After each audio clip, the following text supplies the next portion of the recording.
నమస్కారం టీఎఫ్ఐ ప్రేక్షకులారా! ఈరోజు రిలీజ్ అయిన ప్రీమియర్ షో 'అఖండ 2' గురించి మాట్లాడుకుందాం. వీడియో అస్సలు స్కిప్ చేయకండి. ఇంపార్టెంట్ పాయింట్స్ చెప్తాను. లాస్ట్‌లో దిమ్మ తిరిగే ట్విస్ట్ కూడా ఉంది. అండ్ బాలయ్య ఫ్యాన్స్‌కి ఎక్స్‌పెక్టేషన్స్ ఏమాత్రం హైలో ఉన్నాయి. కానీ మూవీ యాక్చువల్‌గా ఎలా ఉందో చెప్తాను. ముందుగా మన ఛానెల్‌ని సబ్స్క్రైబ్ చేసుకొని బెల్ ఐకాన్‌ని యాక్టివేట్ చేసుకోండి. అండ్ ఆల్రెడీ మూవీ చూసిన వాళ్ళు మీకెలా అనిపించిందో కామెంట్ చేయండి. ఇంకా వీడియో స్టార్ట్ చేద్దాం. మూవీ స్టార్ట్ నుంచి మాస్ ఎలివేషన్ సీన్స్ కంటిన్యూస్‌గా ఉన్నాయి. బాలయ్య ఎంట్రీతో థియేటర్‌ని షేక్ చేసింది. డైలాగ్స్‌లో పవర్, ఫైట్స్‌లో ఇంటెన్సిటీ ఆడియన్స్‌కి గూస్ బంప్స్ ఇచ్చాయి. మెషిన్ గన్ ఫైట్ అయితే అమ్మబాబోయ్! మాటల్లో చెప్పలేము.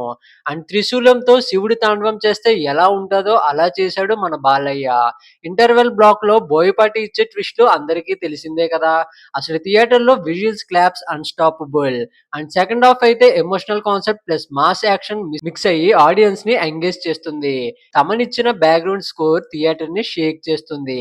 కొన్ని సీన్స్ రొటీన్ గా అనిపించాయి అండ్ విఎఫ్ఎక్స్ కూడా ఓకే బాగుంది. సో ఫైనల్ గా బాలయ్య స్క్రీన్ ప్రెజెన్స్ తో లాజిక్ లేని ఫైట్స్ తో ఇరగదీశాడు. ఓవరాల్ గా కొన్ని మైనస్ పాయింట్స్ ఉన్న ప్లస్ పాయింట్స్ డామినేట్ చేస్తాయి. డివోషనల్ గా కూడా బాగా కనెక్ట్ అవుతాము. ఫ్యాన్స్ కి ఫెస్టివల్ వైబ్ క్రియేట్ చేసింది. ఆడియన్స్ కి ఉండే డౌట్ ఎక్స్‌పెక్టేషన్స్ కి రీచ్ అయిందా లేదా అని. ఇంత మాట్లాడాక ఒక వర్డ్‌లో చెప్పాలంటే మూవీ బావుంది. ఏమాత్రం ఎక్స్‌పెక్టేషన్స్‌కి తగ్గలేదు. 'అఖండ' అనే తోపంటే 'అఖండ 2' తోపు తురుము. సో దట్స్ ఇట్ ఫర్ 'అఖండ 2' మళ్ళీ నెక్స్ట్ వీడియోలో కలుసుకుందాం. జై బాలయ్య!